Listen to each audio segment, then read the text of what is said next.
কথা আজকে আমি আর বেশি বলতে চাই না, অনেক সময় গড়িয়ে গেছে। তাছাড়া মনটা একটু খারাপ।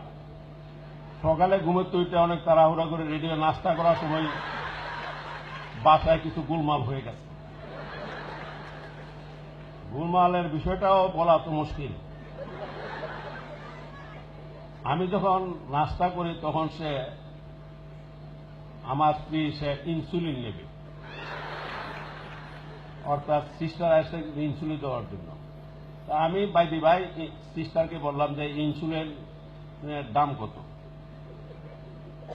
পরে বলল যে একটা ইনসুলিন দিয়ে 2 দিন চলে, দাম হইল 900 টাকা। যাই হোক, এখন তো রাষ্ট্রপতি বা তার স্ত্রীকে সরকারিভাবে চিকিৎসা দেওয়া হয়।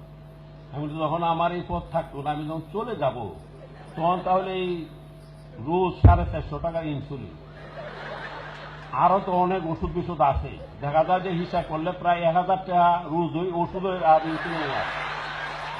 তাহলে এই পদের থেকে আমি গেলে তখন এই টাকা করতে আসবো।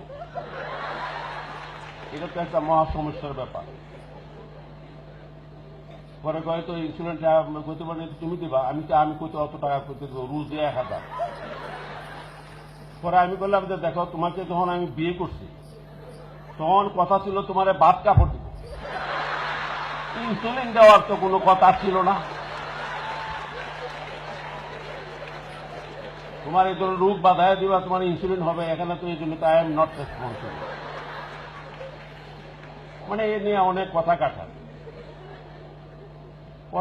হলে তো আমি বললাম যে ঠিক আছে, যার যার হিস যদি ভালো, যার যার পথে যাও। তখন সে প্রশ্ন তুললো যে ঠিক আছে, তাও যাইতে রাজি আছি। কি?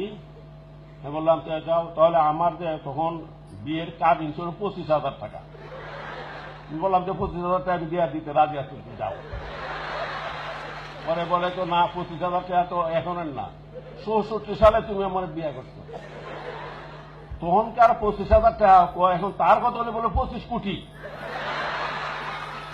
তখন এটা কথা আছে 25 কোটি আমি দিতে পারতাম না। হয়তো কথা আছে না, 9 মন বিয়ে হইতো না, রাত আর নাইসও হইতো না, তেমন একটা অবস্থা নেই। সুতরাং এই ব্যাপারে গুলমাল ছিল একটা বাসায়, মন মিজাজ তো বালা না, আরো কিছু কথাবার্তা হয়তো বলতাম।